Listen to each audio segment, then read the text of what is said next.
Today, I interview Paula Quazi from Smol, an online laundry and dishwasher tablet company that delivers directly to your door through your letterbox. Find out how Paula and her business partner Nick first met and the journey it took to launch a product that is challenging what is expected in this category of chemical-laden detergents. We find out how long it took to reach the revenue goal they set for themselves for the first year. You'll be surprised at this. As well as how they've recently released their revolutionary new eco packaging that ticks all the compliance boxes. This for sure is a great insight into what it takes to bring something to market without investors backing the brand, so hold tight because you're in for a treat. What if the smallest decisions we make as business owners and consumers could have a lasting impact in the world? This is what we question here at the Business of Universal Kindness podcast. If you're curious about living more naturally by choosing products that are kind to humans, the planet, and the creatures that we share it with, then keep listening. And if you're operating a business that creates these types of products, then pull up a chair because we're about to find out what it takes to build a company that makes money and does some good in the world too. I'm your host, Sarah Henson, email strategist to mission-driven e-commerce companies. Join me on this journey as we explore what it means to take radical responsibility for our choices while also making an impact that can change the world. Because universal kindness is everybody's business. Okay, thank you, Paula. Thanks for joining me on the Business of Universal Kindness podcast. How are you today? I'm very well, thank you, Sarah. So what I would like to do is start with a question that I ask all my guests to start with, which is, what did you want to be when you were a kid? Oh my goodness. I wanted to be a doctor. Very different to what I'm doing now. That's kind of what I initially wanted to do. But then decided at a later stage that I had a real love of chemistry, and I went on and did my degree in chemistry, and then after that joined and then went on into marketing, but very much kind of still interested in the kind of chemical background. Wow. Okay. So when you did your chemistry degree, what was your vision for your future then at that point? I think, oh gosh, you're asking me some tricky questions. I was really interested in research, but also had a real love of business. So I had to take quite a hard decision at the end of doing my degree of which road to travel down, either to do a PhD or to go into business. And at that point, I had a great job offer, which was to go and work at Unilever and to learn about marketing. And because obviously it has both the food and chemicals business as well, it was interesting to me. So I decided to do that. And as soon as I got into business, I really loved kind of business and marketing and understanding consumers and their behaviors and their choices, etc. And I got kind of consumed with that, and then never looked back into chemistry until now, when we developed Smol. Obviously, with its relevance from in terms of formulations, I've got very much involved in terms of trying to understand how we can improve the products that are made in this category in a much more environmental way. Wow, that's amazing. So are you based in London, are you? I'm based in Kent, actually, and as a business, we're distributed. So as this whole pandemic occurred, it actually didn't change what we were doing as a business, because a lot of us all work from home offices anyway. So actually that hasn't changed much, but that's how we work. But we have a group of people who are in London. So luckily you created a business that was set up for this pandemic in general anyway. How are you kind of coping right now with what's going on with COVID-19 in terms of like running the business? So as a business, it's obviously put a lot of pressure on us, particularly from supply chain. We're seeing two forms of pressure. One is a great one in that lots and lots of people are hearing about us and more interested in us because of the nature of the product that we offer, but also because obviously people are reluctant at the moment to go to stores, so they're wanting delivered.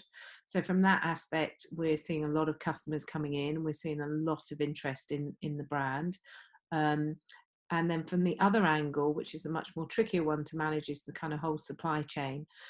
So making sure that we can get the products, our packaging, our product in the quantities that we need, because a lot of it obviously relies on other suppliers, and they're themselves going through issues of trying to source product, trying to maintain their supply chain with limited capacity sometimes, when obviously people are away and they've got limited bandwidth of labor resources. Mm. So, what do you think, from how you've been running your business over the last couple of years and everything, what do you think has been the impetus for this influx of customers buying your product? So I think generally people are much more interested in finding ways to more convenient solutions. Hmm. And in this category particularly, there had been very little that has been done for a long, long time. So as a result of that, doing something new that really meets people's needs today, which is very different from what they were 75 years ago when these categories were kind of first developed, Mm. it has generated a lot of interest. And what we find is, because people, the proof of our brand is obviously in the product itself, and we find when people try the product, enjoy the product, they very often tell their friends, and as a result of that, the kind of news spreads. Obviously a lot of people are using social media now. We use social media to connect with people and drive awareness of the brand, and lots of people are seeing it through those channels. But more recently, we're seeing a lot of pickup in terms of newspapers talking about us, magazine articles talking about us, etc. And again, that's kind of appearing to a lot of people that might not look at social media, but they may be really interested in the latest things that are going on. Yeah. And nobody could have predicted this, I guess, really, because I mean, it's having obviously a devastating effect on the nation and globally and everything. But there's been some very clear upward trends in online business for sure. We will come back to this definitely, but I would like to go back to kind of like the beginnings of your business, because you were at Unilever, and your business partner Nick was there as well. Am I correct in saying that? That's right, yes. So you two met at work, and how did this idea develop between you? So it's probably worth, just whilst we met at work and we both worked at Unilever, we both left Unilever about 10 years ago. So we've had quite a long gap since Ah, right. work there, and both went off and did different things. But this idea really came about from frustration, a personal frustration, in that this category didn't really have many quality offerings from an environmental point of view. So there was all, we believed that there had to be a way to produce good quality, and when I say good quality, I mean products that really clean and are really effective, whilst at the same time being much more environmentally sustainable. And when you say environmentally sustainable, what elements are you talking about within like the product? So from a chemical point of view, so Mhm. one of the issues within this category is that if you take all of the chemicals out of these products, unfortunately the product will have a minimal effect in terms of cleaning potential. So what will happen is, when you put it into the machine, the actual detergent is doing a part job, the machine is doing another part job in terms of cleaning the items, but neither of them are really sufficient when compared to the big brands. The mass market is obviously very heavily loaded with chemical content in order to drive the cleaning performance. And what we believed was there had to be a way to reduce the levels of chemicals whilst at the same time maintaining, or in some cases improving, cleaning performance. That's where the heart of the whole idea began, was there had to be a way to reduce down chemical load while still maintaining cleaning performance. And it took us about just over 2 years really in order to get to products that we felt were delivering against both of those needs. Wow. So you were doing tests and experiments with your formulations, I guess, for about 2 years before you had a product that you could launch. Yes, that's right. So take me back to that time. How do you balance the fact that you're obviously working somewhere else probably, or did you have the ability to focus solely on this for 2 years?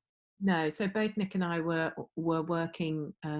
We were running our own businesses, so we were doing other work at the time, and then we were working with others to help us. So we were briefing formulation chemists to help us with our brief, and we were continually testing using third parties to make sure it was completely objective, to see the performance, the cleaning performance of our product. And it took an awful long time. Yeah. And many moments during that, we did kind of almost give up because it was very, very hard. But we were absolutely adamant that we wouldn't launch a product unless it worked. So unless the cleaning performance was as good as or better than the leading brands. So I guess back then for 2 years, not only is it like a time investment, but I would imagine that hiring all these people, it's quite an investment of money as well to get all of that together. So was it a case of you and Nick putting in your life savings to get this off the ground, or did you find funding to help you to get started? So we did a bit of that at the start. So we, not quite our life savings, but we put in investments doing it. We had so when you say a large team, we had obviously formulation chemists were working with us, but we didn't have a team. It was just us. So we were doing everything at that point, and we did everything for the first kind of 6 weeks after we launched as well. Actually, it was very much, we didn't have much money, so we did as much as we could ourselves. And then just prior to launching, we took some seed investment from friends, actually. So friends and business contacts that we had who believed in the idea, who wanted to support us. We took some investment from them. So that's quite a story to get yourself off the ground, and the fact that you and Nick were wearing all the hats to begin with. How did you manage to do that? Because launching a business, it's no small thing, let alone actually having created the formula and everything, to actually get packaging sorted, get your website up, and get all the technical thing together so that, when someone presses a button to buy, everything else falls into place. So how was that for you? It was an awful lot of work. So we sort of divided and conquered a little bit. Things like the website, getting the website developed, Nick worked really, really hard on that. Again, we used some external support in that space. The packaging, Nick's expertise has really been in packaging. He ran a packaging design agency, so he worked very hard on getting that packaging together. Obviously, product we developed. All of the marketing mix we developed together. Getting the kind of manufacture of product, we did a lot of that ourselves. So we were putting the whole thing together ourselves in our homes. As I say, from the launch till about 6 weeks later, we just couldn't cope with demand. So at 6 weeks later, we started to hire people, because until that point, we didn't really know whether it was going to work or not. And therefore, we couldn't really afford to hire people to help us until we got confirmation from the marketplace that it was going to work. So just going back to when you had your formulation ticking along, was there a eureka moment, or have you been slowly improving as well? No, so there was definitely a eureka moment when we kind of pulled the mix together. So we thought we really believe these things are what we would like, and we believe consumers would like them. And then we did some research with a friend. So a friend of ours did some research for us with consumers, and we got a really resounding positive response from that. There was definitely sort of one eureka moment at that point where we thought, actually, what we believed in is what others believe in. And then the second time was when we got the test results from, as I say, an objective testing house, which showed categorically from a kind of quantitative perspective that our product was performing just as well as the other brands, and on a couple of cases even better than the existing brands. And these are the big manufacturer brands. That's where we benchmarked ourselves. That's amazing. So when you finally got that together, then your whole premise was to create something with less chemicals. Is it a case that you were able to remove all the chemicals, or is it just a massive reduction in what you use? It's a reduction in what we use. So there's certain chemicals that you need to do the job, but you don't need the extent of chemical involvement that you see in some of those other brands. Some of those other brands, some of those formulations may have been developed quite a long time ago. So one of the things, for example, just a little example of that is the chemical that is put in to create foam or bubbles within the machine. A lot of that is really for aesthetic appeal. So it's for the customer to believe that something good is going on because there's a lot of bubbles being created. But actually, from a cleaning perspective, and hopefully this will make sense, is that from a cleaning perspective, because the machine works on friction, actually having too many bubbles is not a good thing. So there's certain things that you can take down that are really not needed to improve cleaning performance. And some of these formulations as well were developed at a time where the stains that people got on their clothes was very different to the stains that people have on their clothes today. So we worked with our formulations to make sure that our intervention was really about improving the stain removal of stains that people get on their clothes today, not the things that were kind of 70 years ago when some of these brands were developed.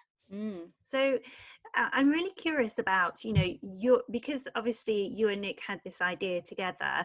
Why was it so important for you to create something with a vast reduction of the chemicals used? Because we both believe that there is a lot that we consume today that uses the world's resources in a way that we shouldn't do, and there's so many technologies at the moment that can avoid some of the things that we currently do.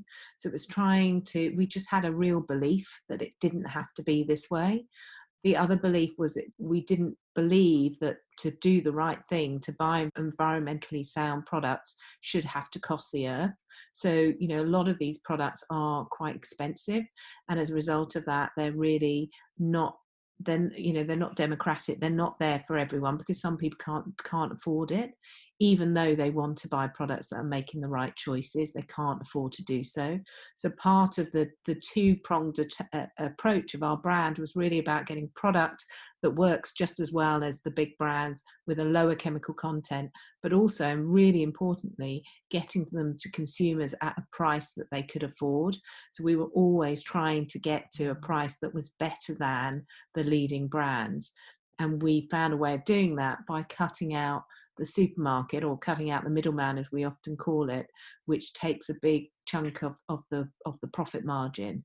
By delivering directly to the customer, they can get these products that perform just as well, have less chemicals, but actually at a cheaper price than they would do if they were going to go into the supermarket.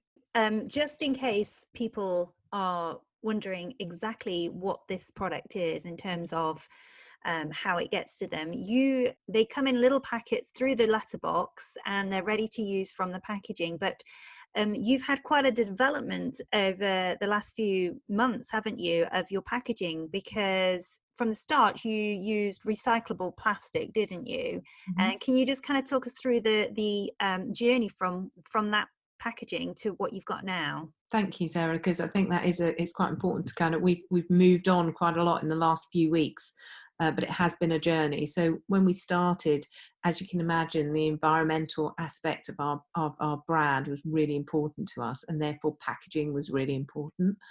But because of the nature of the product, in that they are capsules held within a water-soluble film, they had to be safe within that package. They had to be free of moisture, and importantly, the package had to be child safe, so that children couldn't, or child impeding is actually the right term, which is that children couldn't access those products. So in order to do that and not use plastic or some sort of harder material was really, really difficult to do. So we tried really, really hard to avoid plastic altogether. And at that time, we felt we couldn't. So the best option was to use 100% recycled material. So we used 100% recycled waste material to make our packaging previously, and then 100% recycled board to contain it in terms of an outer box.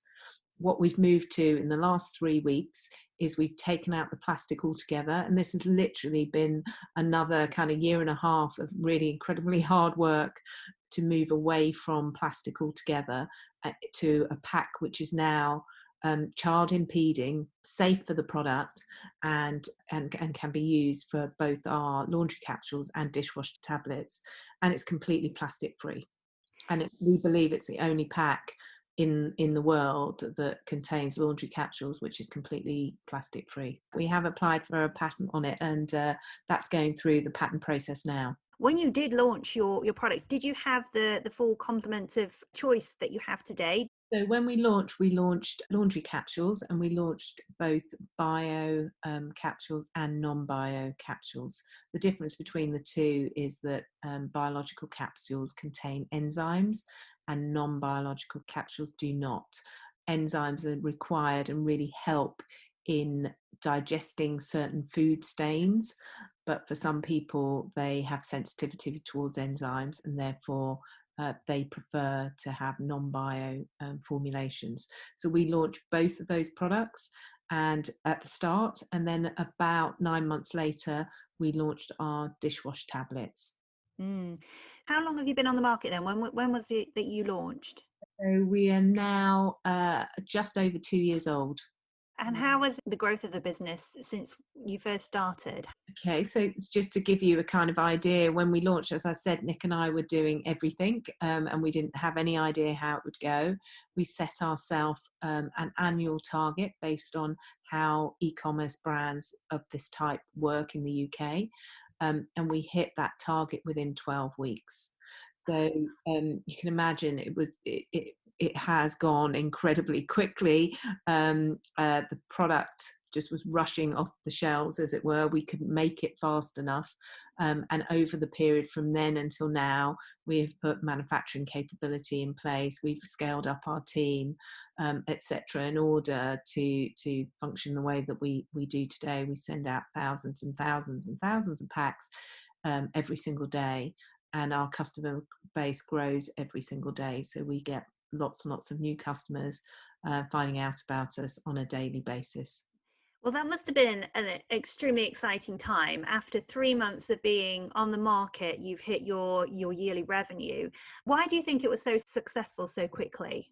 I think, and we saw this from the research before we even launched, was that this market really hadn't seen anything new for a long time that was appealing to consumers' needs of today. And those needs, we kind of summarize them in three things. One is that people wanted convenience.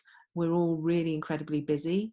And one of the things that we had personally experienced was that feeling of running out of laundry detergent. So it's not one of the things that everybody buys on a weekly basis. It's often one of the things that you add to your supermarket trolley once every 2 or 3 weeks, and therefore quite often you can run out. And we wanted to take that out. And our system, obviously, if you buy into us, you answer a few questions which enable us to determine how often we should send the product to you. And then if you're happy with the product just keeps coming on that frequency. So you never have to think about it again. It continuously comes to your door. The other element of convenience is that a lot of these products exist in big boxes or big bottles, which are really inconvenient to carry back from the supermarket, and they're even more inconvenient to carry and store in your cupboards because they take up a lot of space. So our pack is really slimline. It doesn't take any space in the cupboard, and obviously it comes through your letterbox, so you don't even have to wait in to answer a courier or sign for a delivery. It comes directly through your letterbox.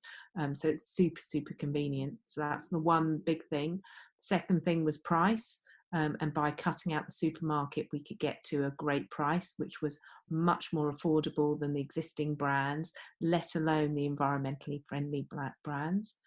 And then the third angle was getting to a product that worked and was environmentally friendly. And we've talked about that already. That has taken us a long time, and we've taken the chemical load down quite significantly. We haven't taken it down so that it doesn't exist at all, and that's purely because we couldn't get to cleaning performance if we had done that. So basically, you ticked all the boxes for this gap in the market that you saw when you were doing your research, and people have been going crazy for it ever since. What are you most proud of in terms of the journey you've taken from idea to where you are now? I think we're really proud of the fact that we've been able to develop a great product that reduces the chemical load that people require to do an everyday job. So, and because of the nature of the product that people use so regularly and the numbers of people that use it, we really believe that we're making a big difference. We often talk about small things make a big difference, and we truly believe that we are making a big difference, because there's lots and lots of little things that we have done to our product that are substantially better than what currently exists. For example, our product is completely cruelty free. There's never been any animal testing on any of our product or its supply chain, because we don't believe that that should have to happen in today's times. We're incredibly proud of that. And again, it's another small thing that makes a big difference. And I think consumers appreciate that. And is that the inspiration for the name of your brand as well, smol? Yeah, that's right. So smol means, if you look up smol in the Urban Dictionary, smol means small but cuter. We believe that really summed us up, because we're in a marketplace which is full of big multinational brands, and they're the ones who own the category. And we were coming in as the small guys, a real David and Goliath type story. And we believed it was making, we can make a big difference by doing that. Well, it sounds like you already have. That's amazing. So when you launch then, if there's someone listening who has an idea to get their product out into the world, and maybe they've created the product, how do they get it to market? What was your first thing to actually get eyes on the product and to get people to know that you existed? What was your kind of main channel of marketing for you to kind of say, hey, we're here, please buy us? Yeah, so we used social media. We used Facebook and Instagram, because it's an accessible channel for a small company to be able to talk to quite a large audience. So we started there, and it has continued to be a really good channel for us, in terms of the numbers of people that obviously use social media on a regular basis, but also the amount of people that use it to share information. So whilst we communicate to people, a lot of, as I said earlier, a lot of what we see is lots of people share the news of smol with their friends and family, and we very quickly get a kind of snowball effect from that, and that people are talking readily about what's going on with smol. And we are also, the other lovely thing about social media is that we are able to talk to our customers directly. So literally in the moment, talk to them about what they're finding, what they like about us, what they think we could improve. And we are constantly listening, and very grateful actually for that interaction that we get. We have over 15,000 5-star reviews across FIFO, Trustpilot, Facebook, and every single review we have, good or bad, actually, we take really, really seriously, and we listen to what consumers are asking for.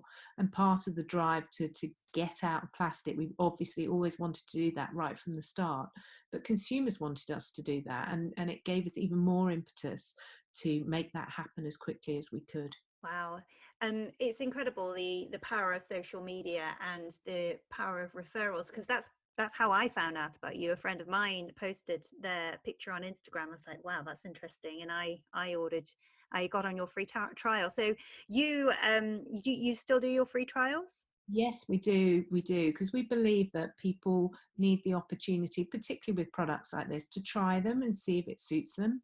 Everybody's got their own, preferences in terms of fragrance, in terms of skin, sensitivity, etc. And we believe the best way of really getting people to believe in our product, which we wholeheartedly believe in, was to give them a try, and to make that a free trial. So that free trial is still available, obviously online. Anybody can access a free trial of either of the laundry products and our dishwash product as well. So in terms of logistics of your online presence, what are the technical platforms that you use to host your website and your emails and things like that? Do you use like things like Shopify? Is your site built on Shopify?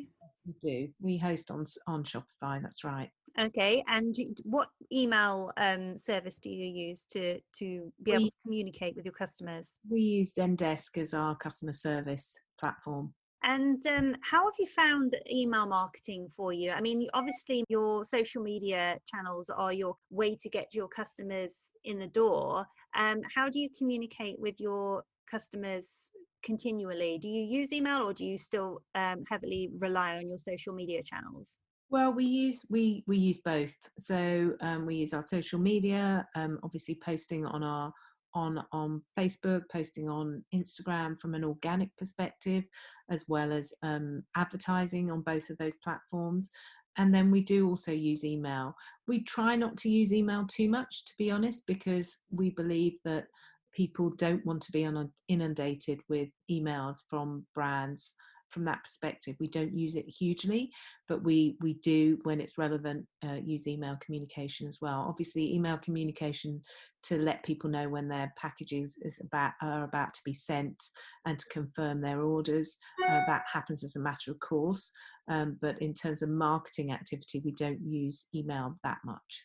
You obviously have had some challenging times as you've been launching your business and then changing your packaging. What has been the most challenging thing for you? I think we're trying to change the packaging has been hard, but we've kind of got there now. So you kind of, it's like anything, when you're through it, in hindsight you think it's not quite as bad as or as difficult as it was, but it was really tricky to do that.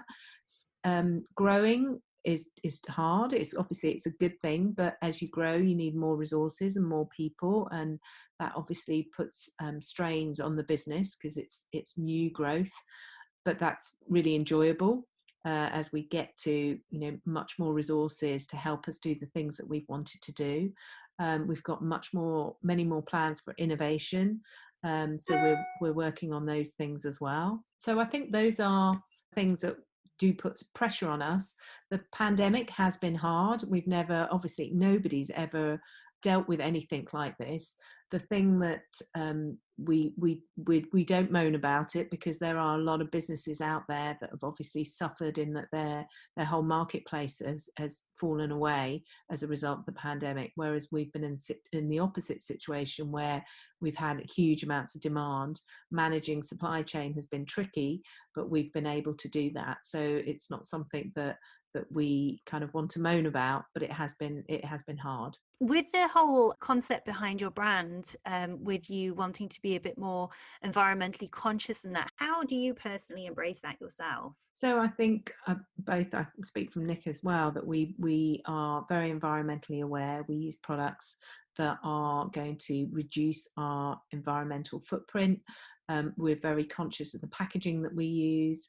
I think both of us are very similar to most people out there. I think the world of being environmentally conscious is not now a niche play. It used to be, but I think everybody now is much more aware of the issues. Certainly, with the help of people like David Attenborough and all of the other things that are going on with companies and businesses, people are very aware of what we should be doing, with packaging, that we all should be striving to make improvements, reduce the amount of food waste that we are creating, etc. So everybody is very conscious of those things, and I think we both fit in the same space. We're very much mainstream consumers who are just trying to do our thing to make a difference. But very much identify with mainstream consumers who are not prepared to make sacrifices in terms of costs or performance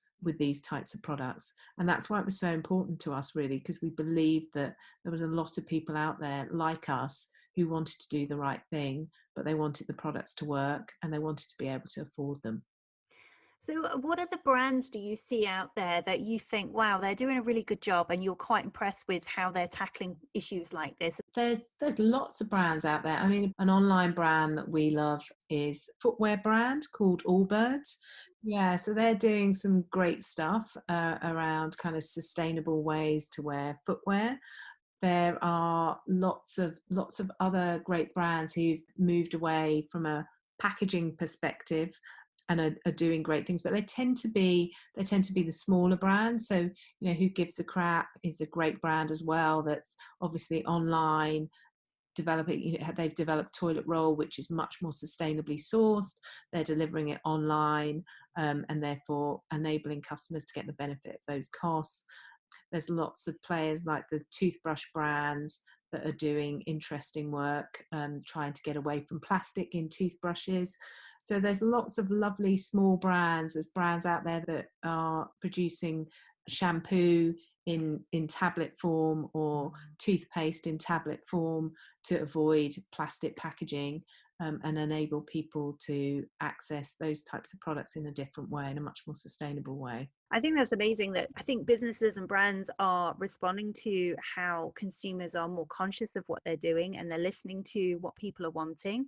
What do you think is the future for online business? I think the online business will continue to grow.